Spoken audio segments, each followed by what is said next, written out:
Hi, my name is William Fullington. I'm a sophomore at the University of Akron. This summer I worked in the neuroscience department of the Lerner Research Institute. My mentor is Dr. Yushang Li and Qingyi Lin. The title of my project is Traumatic Brain Injury in the Rat Model, using an accelerated column of air injury device. So for some introduction, what is a traumatic brain injury? A traumatic brain injury is caused by an external force that damages the cranium and the actual brain tissue. There are 1.4 million deaths in the United States each year due to traumatic brain injury. TBI affects both thinking, memory, and reasoning. $60 billion are spent each year on medical expenses treating TBI patients. The severity of injury can range from mild concussions to severe contusions with hematoma and lots of hemorrhage. So the purpose of our study is to develop a new model for delivering brain injuries to the rats. And our hypothesis is that a novel accelerated column of air injury device can induce traumatic brain injury, which will hopefully reveal functional deficit in the rat model. Our aims are to evaluate the cognitive deficit after ACAI injury and examine pathological changes to the rat's brain. So this figure here shows my device. And as you can see, it has two air tanks that hold the drive air, and there's a smaller tank that drives the piston. This releases a blast of air to the rat's brain. And so after we do a craniotomy to the animal for both our sham and injury groups, the animal's head is placed directly under the nozzle of the blast device. The craniotomy is approximately 4 millimeters in diameter, which lines up perfectly with the nozzle of the device. We induce the traumatic brain injury, which ends up using about 3 to 4 psi of air pressure, and this causes our injury in the animal. So for both groups, the sham group, which is our control, and our injury group, we wait 10 days after injury or surgery to evaluate the behavior of the animal. We have 6 consecutive days of behavior tests. What this consists of is a water maze, and the animals are placed into a pool and they're allowed to freely swim.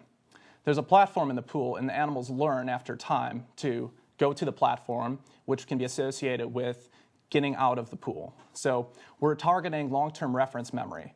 So trials are run 4 times a day for 6 consecutive days, and this allows us to see over time if there's a statistical difference between both the sham and the injury group animals. Shortly after running the behavior test on the last day, the animals are perfused, which is a transcaudal perfusion, which results in pumping paraformaldehyde into the entire cardiovascular system of the animal and allowing us to preserve the brain tissue for sectioning for her histology. Here in this figure, you can see the rat brain. In figure A, here's a normal sham group. This just had a craniotomy, that was it, and the brain is undamaged.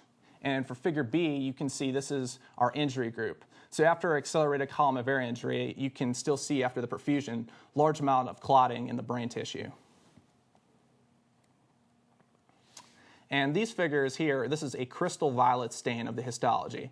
So we sectioned our tissues at 30 microns and mounted them on a slide, and then we stained it using crystal violet staining, which allows us to study the morphology of the injury site. And you can see in figure A that there is a very large cavity created by injury, which damages the majority of the right cortex of the brain.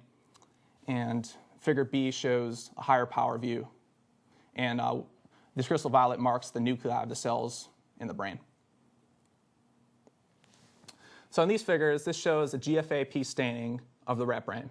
In figures A and B, this is the cortex. At A is at low power and B is at high power. And figures C and D show the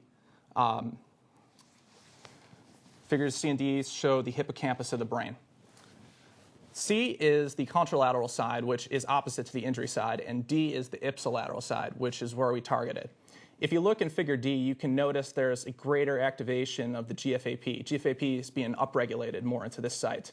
And visible is astrocytes in the picture. These are represented by star shapes, which represent after the injury, the brain tissue is attempting to repair itself. And so the astrocytes are activated on the injury side. In this figure, this shows IBA1 staining, and this reveals heavy upregulation of the microglia in the brain. So for figure A, this is our contralateral side, and figure C and D is our ipsilateral side. So when looking at these two figures, it becomes clear between figures B and D that there is a greater activation of microglia after injury on the ipsilateral side of the brain. So for my conclusions, from the histology, we observed the strong activation in the cortex and hippocampus of the rodent brain. The GFAP staining revealed stronger astrocyte activation in the ipsilateral side when compared to the contralateral side of the hippocampus. Astrocytes appeared much more densely populated near the injury site. After TBI, astrocytes assist with repair and formation of glial scar. And the IBA1 staining shows us the microglia upregulation into hippocampus. Microglia are used for stimulation, growth, and the repair of neural networks. The next step for this study is to evaluate behavior data for the water maze experiment in order to determine if TBI directly affects the animal's cognition when compared to the sham group. Another future direction is to administer a stronger blasivir to the animal in order to evaluate if a more serious injury would have a greater effect on behavior. Here are my references. So I would like to thank my mentors, both Dr. Yusheng Li and Dr. Qingyi Lin, for allowing me to work with them over the summer. I would like to thank the Neuroscience Department of Cleveland Clinic. I would like to thank my parents and professors for providing me letters of recommendation and assisting with the application process. And additionally, I would like to thank the Cleveland Clinic Office of Civic Education Initiatives.